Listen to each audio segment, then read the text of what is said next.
Hello viewers, I am Mr. Dilip Kumar Pal, stand before you with the topic Emergence of International Relations, which is found in paper number 7 of 3rd semester, and the name of the paper is Perspectives on International Relations. But before I discuss emergence of international relations, I want to inform my viewers that the name of my channel is @Dilip Kumar Pal 9375. Remember, @Dilip Kumar Pal 9375, where you will find more than 510 videos relating to +2 first year political science, to +2 second year political science, +3 first semester political science honors, up to +3 sixth semester political honors. Some videos of environmental studies, ethics and values, and political science general elective of +3 first semester. Some videos of ethics and values, political science general elective of +3 second semester, and some videos of ethics and values of +3 third semester. I request my viewers that if you have subscribed my channel, you will get the benefit. And those of your friends who are in above classes, aware them about this channel, so some students will be benefited. I request my viewers, never hesitate to give help to anybody. To give help to anybody can distinguish a human beings from non-human beings. And any video you want, just write my name Dilip Kumar Pal in YouTube and the name of the topic. You'll get both Odia and English video. If any video will get in Odia, be sure that its English version is also there. If you will get English video, be sure that its Odia version is also in YouTube. Let us start. Emergence of international relations. Emergence of international relations means the orderly development of international relations. How international relation has developed from one stage to another. Let us start. International relations is a growing subject. In this subject, its emergence or orderly development is a major topic. Emergence of international relations says how state has been developed from one stage to another. Its emergence can be categorized into two categories mentioned in following ways. So, international relations is a growing subject. In international relations, its emergence is a major topic. Emergence of international relations means how international relations has developed from one stage to another. So the orderly or systematic development of international relations from one stage to another is known as the emergence of international relations. Emergence of international relations can be categorized into two categories. Part 1. It means status of international relations with the origination of nation states 1648 till 1950. And the second part is status of international relations from 1950 till today. So, emergence of international relations can be categorized into two categories, two parts. Part 1, status of international relations with the origination of nation states or independent nations till 1950. So, what was the status of international relations with the origination of nation states or independent nations till 1950? So, what was the status of international relations with the origination of nation states or independent nations till 1950? Nation state system was originated in 1648 with the signing of Westphalia Treaty, which ended 30 years of war between Catholic states and Protestant states in Central Europe. So, nation state has been originated in 1648 with the signing of Westphalia Treaty, which ended 30 years of war between Catholic states and Protestant states in Central Europe. With the signing of this treaty, following decisions were taken regarding nation state or independent nations. With the signing of Westphalia Treaty, following decisions were taken regarding nation states or independent nations. So what were in the Westphalia Treaty? Number one, all nations must be given sovereignty, equality, territorial integrity. Number two, no nation can interfere in the domestic affairs of others. Number three, all nations must practice religious tolerance. Number four, nations can have state religion. Number five, Pope can no longer command allegiance of other nations nor interfere in the affairs of any state. Finally, nations can command people in spiritual and temporal or non-spiritual spheres. So in the Treaty of Westphalia, many decisions were taken. Number one, all nations must be given sovereignty, equality, territorial integrity. All nations must be made independent. Equality, all nations must be treated equally. Territorial integrity, all nations must have command over the territory. Number two, no nation can interfere in the domestic affairs of others. No nation can interfere in the domestic affairs of other country. Number three, all nations must practice religious toleration. All religion must tolerate all religions. Nation can have state religion. Nation can have state religion. Pope can no longer command allegiance of other nations nor interfere in the affairs of any state. Pope cannot command to any nation nor can interfere in the affairs of any state.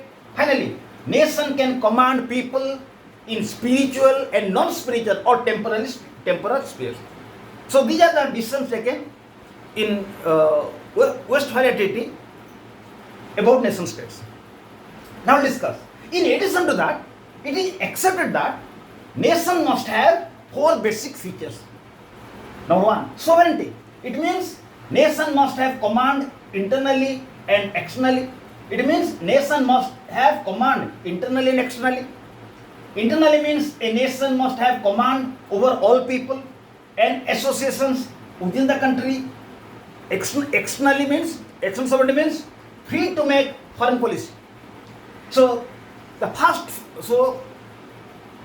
about nation state, it decided that nation state must have following features. Number one, sovereignty. Nation must have sovereignty internally and externally. Internal sovereignty means it can command over all the people and association with it. External sovereignty means a nation can make its independent foreign policy. Number two, equality of nations. Equality. Number two, territorial integrity. It means a nation must have full command over its territory and protect it at any cost. A nation must have full command over its territory and it can protect the land. Number three, equality of all nations. All nations are treated as equal, irrespective of their size, population, economy, resources. All nations must be considered equal. Number four, nationalism is the foundation of nations. It means people are identified by their country. People are identified by their country. Every citizen is a citizen by birth and enjoy all privileges of citizens and are free and are bound to obey and protect the nation at any cost and must obey ruler of the state. Rule of the state. Finally, nationalism is the foundation of nation. It means a nation will be identified by the state. Citizens must be identified by the state. Citizens are entitled for all privileges, and citizen will get the citizenship by birth, and state will give them all privileges. In return, people will have to obey the rule of the state. So these are considered as the features of nation states. Now discuss factor responsible for declining of nation state. Nation states means independent nations, but importance of independent nations are due to some reasons. Nation state or independent nation means nations which are free. But importance of nation states comes down due to some reasons. Number one, increased interdependence among nations. Nowadays, all nations are dependent on others for development. Developed nations are taking raw material from backward nations, and in the same way, later take finished goods from the former. Nation state has lost their importance because due to interdependence. Now all nations are depending on others. Even powerful countries, advanced countries are taking raw materials from poor countries, and poor countries are taking finished goods from the advanced countries. Now nations are dependent on others. So it is a factor which is responsible for losing the importance of nation state. Number two, compromise between nationalism and universalism. Now every nation, while promoting its interest, is looking after world's interest and interest of other nations. So now nations are compromising their interest with the world interest. Compromise between nationalism and universalism. Now all nations, at the time of promoting their interest, they are looking to the world interest and interest of other nations. Number three, nuclear age and its impact. Now no nation can protect its people from nuclear weapon. If there will be a nuclear war, entire world will be in problem. Another factor which is responsible for losing the importance of nation state is the nuclear age. Now no nation can protect its people from nuclear war. So it is another factor for losing the importance of nation state. Now four, limitation of national power. Nations are controlled by certain limitations. Number one, now nations are checked by international law, world public opinion, arms control, international morality. Now nations are checked by many factors. They are known as limitations for nation state, like international law, world public opinion, arms control, world moral community, world international morality. Now five, erosion of the concept of sovereign equality. In theory, all nations are equal. But in practice, powerful nations control weaker nations by giving different type of assistance. The importance of equality is no more now. In theory, there is equality of all nations. But in practice, powerful nations are controlling weaker nations by giving different aids. It means if you will give a certificate to a squirrel which says that it is as big as an elephant, still the squirrel goes smaller because it knows what is elephant, because the elephant knows who is the elephant and the squirrel knows who is he. Then need for regional and international cooperation. Now nations are bound to take help from regional as well as international organization. Now nations are bound to take regional help of regional organization, international organization. It is another limitation, it is another factor which is responsible for losing the important nation states. Then rise of non-state actors. Due to the powerful roles of non-state actors like MNC, multinational corporation, TNC, transnational corporations, NGOs, non-government organizations, nations' power has been affected. Finally, impacts of globalization. Due to the impacts of globalization, World Trade Organization controls international trade. Nations trade under World Trade Organization. So these are the factors for which nation states have losing importance. So with the origination of nation states or independent nations from 1648 till 1950, international relations only relates with relations and interaction between and among nations. It means international relations only relates with nation states from 1648 till 1950. Now see second part from 1950 till today. The status of international relations in contemporary times or from 1950 till today. At present, international relations studies beside nation states all other non-state actors working in international level and influencing policies of nation states directly and indirectly. Now, international relations studies not only nation states but also all those non-state actors. Non-state actor means those organizations who are not getting help from any country. They are working independently.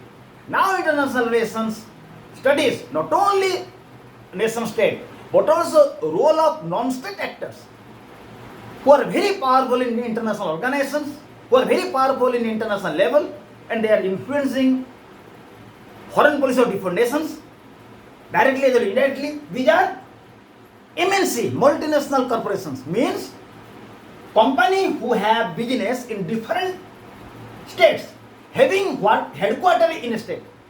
MNC means companies who have branches in different nations having its headquarters in one country. And TNC, companies having branches in different nations without any headquarters.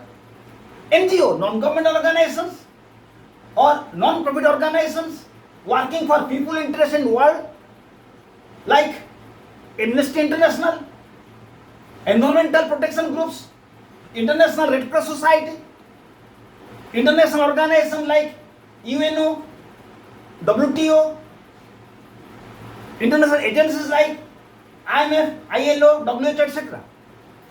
The member of non-state actors in comparison to state, the proportion is 50:1.